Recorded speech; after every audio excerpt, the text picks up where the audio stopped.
পুরুষার্থ। শাস্ত্রে 4 ধরনের পুরুষার্থের কথা বলা হয়েছে। প্রথম হলো ধর্ম।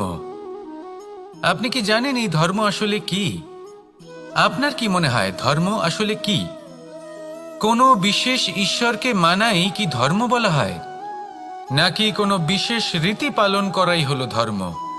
নাকি কোনো বিশেষ সাহিত্যকে সর্বশ্রেষ্ঠ মনে করাই হলো ধর্ম? না, ধর্ম হলো সেটা যাকে ধারণ করা যেতে পারে। আর ধারণ শুধু সেটাই করা যায় যা পবিত্র। পবিত্র শুধু তাকেই বলা হয় যা নিঃস্বার্থ, যার মধ্যে শাসন করার কোনো ইচ্ছে নেই,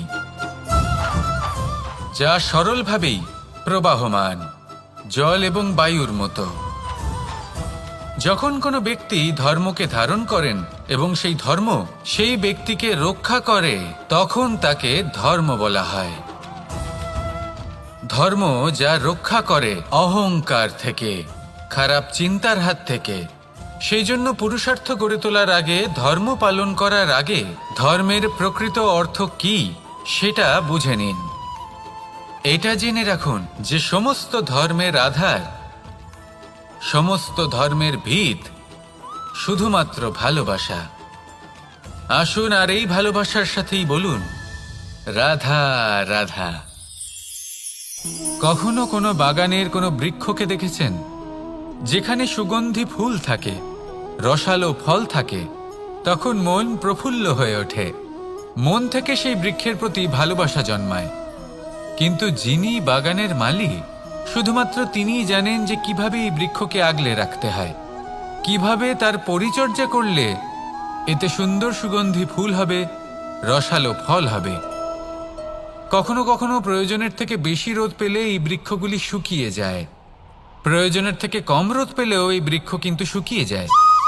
প্রয়োজনের থেকে কম জল যদি পায়, এই বৃক্ষ শুকিয়ে যেতে পারে। প্রয়োজনের থেকে অতিরিক্ত জল যদি পায়, তখনও এই বৃক্ষের শিকড়গুলি নষ্ট হয়ে যেতে পারে। এবার এটাই কিন্তু আমাদের সংসারের সাথেও হয়। আমাদের সংসারের সকল প্রতিভাশালী ব্যক্তি, যেমন লেখক, বিচারক, প্রবক্তা, যোদ্ধা, এদের সবার ক্ষেত্রে এই কথাটাই প্রযোজ্য। যদি বেশি প্রশংসা করা হয়, তাহলেও এরা হারিয়ে যাবেন। প্রয়োজনের থেকে বেশি যদি নিন্দা করা হয়, তখনও তারা নত হয়ে পড়বেন। তাহলে আপনি এদের রক্ষা করুন এবং নিজেদেরও। মনে রাখবেন একটা কথা, জেনে রাখুন কখন কোন নিন্দায় আপনি লজ্জিত হবেন না, আর কখন কোন প্রশংসার দ্বারা নিজের মধ্যে অহংবোধ জাগ্রত করবেন না। এই মন সুপ্রসন্ন হয়ে বলবে রাধা রাধা। এই সাগর কত বিশাল আকার, কখনো শান্ত কখনো উত্তাল, কিন্তু এই সাগরকে এত মহান কে করে তুলল? জল। এবার এই জলের যাত্রা দেখুন, সেটা কতটা কঠিন। এই জল সাগরে থাকে, সূর্য ওকে এতটা উত্তপ্ত করে তোলে যে এই জল নিজের অস্তিত্ব হারিয়ে ফেলে এবং বাষ্পে পরিণত হয়ে হাওয়ায় মিলিয়ে যায়। তারপরে আকাশে যায় আর নিজের অস্তিত্ব আবার হারিয়ে ফেলে, মেঘে পরিণত হয়। তারপর এই মেঘ কোথাও গিয়ে কোনো পর্বতে ধাক্কা খায়, তারপর আবার এই জল নিজের অস্তিত্ব হারায়।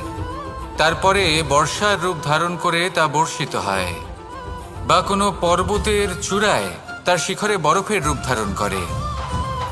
তারপরে এই বর্ষা মাটির দিকে নিজের যাত্রা শুরু করে।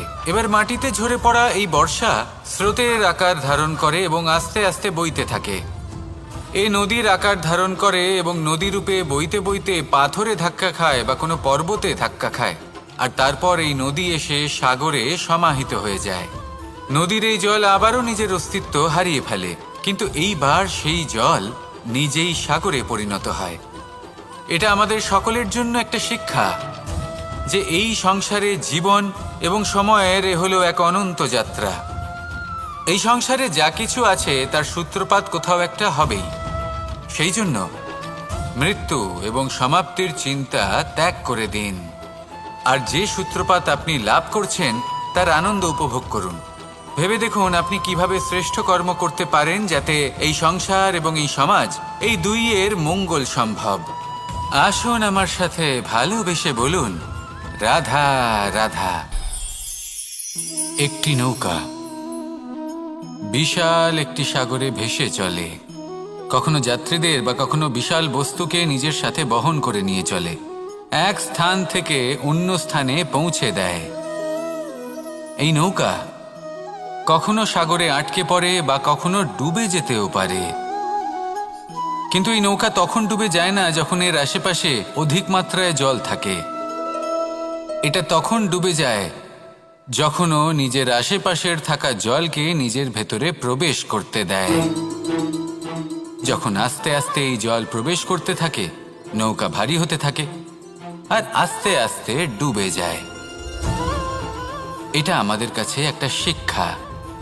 হতেই পারে আমাদের এই সংসারে, আমাদের জীবনে আশেপাশে অনেক বেশি মাত্রায় নেতিবাচক শক্তি থাকবে, ঈর্ষা থাকবে, বিদ্বেষ, ঘৃণা বা ভয় থাকবে, কিন্তু মনের এই নৌকা শুধু তখনই ডুববে যখন আপনি এই নেতিবাচক শক্তিকে নিজের ভেতরে প্রবেশ করতে দেবেন।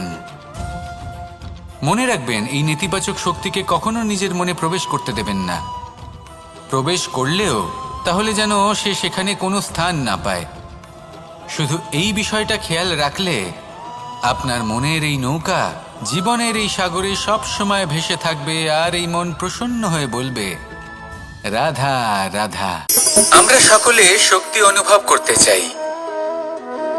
এবার যদি আপনাকে জিজ্ঞেস করা হয় যে সবথেকে বেশি শক্তির অনুভব কোথা থেকে করা সম্ভব, তখন কেউ কেউ বলবেন পুষ্টিকর আহার গ্রহণ করলে, ব্যায়াম করলে, কেউ বলবেন ধন লাভ করলে, বন্ধুদের থেকে, পরিবারের থেকে আদি ইত্যাদি। এইভাবে আপনি শক্তির অনুভব অবশ্যই করতে পারেন, কিন্তু সবথেকে বেশি শক্তির অনুভব যদি আপনি করতে চান তাহলে তা পাবেন শুধু একতার দ্বারা, সংগঠনের দ্বারা। যদি আপনাকে উদাহরণ দিই, নিজের এই হাতটাকে দেখুন, 5টা আঙুল রয়েছে। কোনো একটা বস্তুকে নিজের একটা আঙুল দ্বারা তুলে ধরার চেষ্টা করে দেখুন, বড়ই কষ্ট হবে।